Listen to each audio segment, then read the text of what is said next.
You see, of course, with this Bursa Saham Satu Malaysia, you all will be excited for a few days now.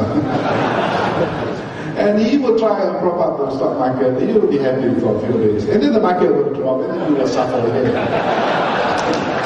So I urge you, don't be so mudah percaya. This is all gimmick politics, gimmick. He's not a reformer. If he's a reformer, he would change the IGP. So much, so many complaints.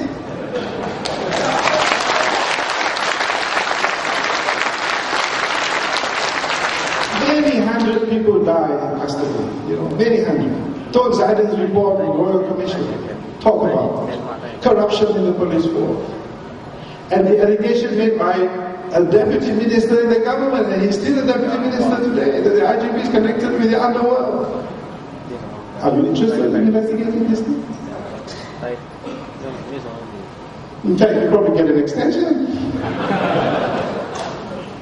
So this Prime Minister is not a reformer. I remember when they were trying to push Bala out. And they worked very well. Lawyer Najib, left side, attack right side. And I told Bala, you better be careful, your days will be numbered. But of course, Bala wouldn't listen to me because I was a junior fellow and all that. But to cut the story short, the reason why UMNO pushed Bala out is because they wanted a strong leader. A strong leader. But they didn't say they wanted a reformer, they just wanted a strong guy. They wanted a guy to, continue with this, what they call strong, but it's a dictatorial leadership.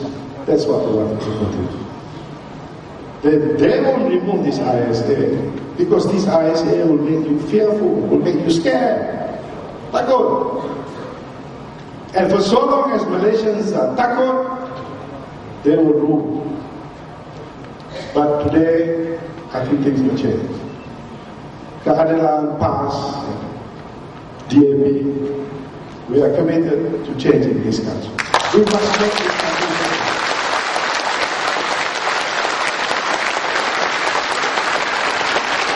When we got our independence, someone asked Tunku Abdul Rahman, what sort of country you want Malaya to be?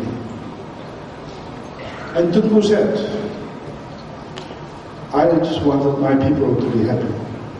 I don't care if the country is big or powerful, I want people to be happy. And that is what we will get when Datuk Sri Anwar becomes Prime Minister. The people will be happy.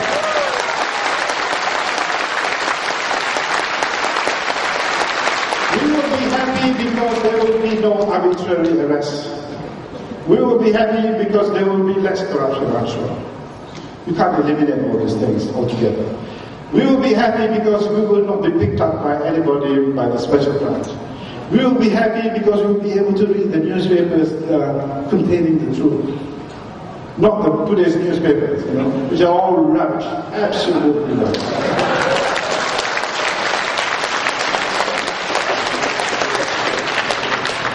We need a Prime Minister who thinks of the future of the country. We don't need a Prime Minister who comes out with fancy footwork, No. We need a Prime Minister who thinks of the future of our children, our education system. These are serious problems, serious issues. But Barisan cannot change. They cannot change. They can change the leaders. I'm sure Wahideh will try to push Najib out, I'm sure. I'm sure. But they cannot change. The rock is so deep. I didn't say that. Datuk Zaid said that. The rock is so deep. But I don't know why he's still there. But never mind. So it's so serious. It's a serious problem in our country.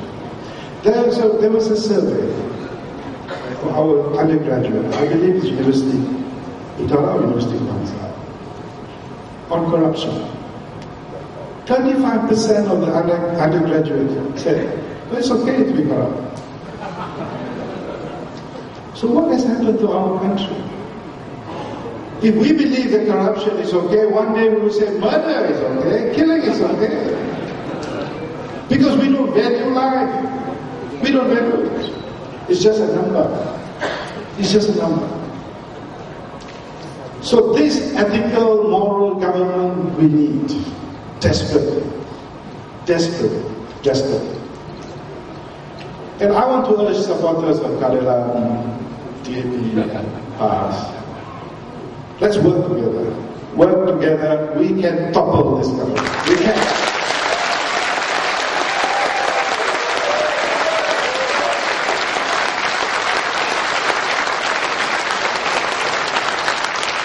And you don't worry about the Merdeka survey. You don't worry.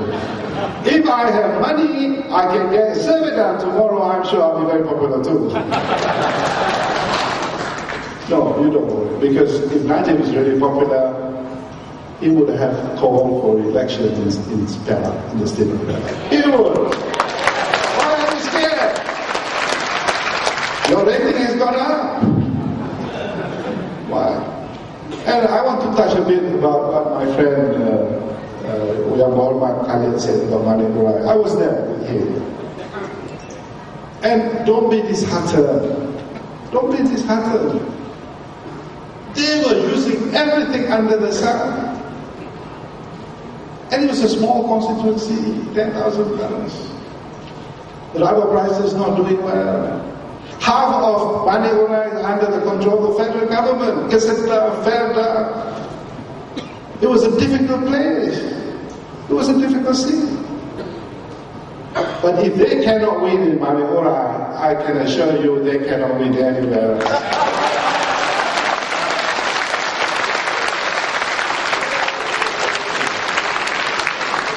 Mayudin said that he was in Mani Murai. By the way, he was quite nice. He came and shook my hand. He said Mani Murai will be the benchmark, the watershed. From here we will win and we will win and we will win. They were very confident. Of course, I didn't know he was going to promise the bridge. And from the Mani Murai Lama to Mani Murai Baru, I think that area, of course you need the bridge. And if Niaz is the Toguru had got the money from Petronas, he would build more than 10 bridges.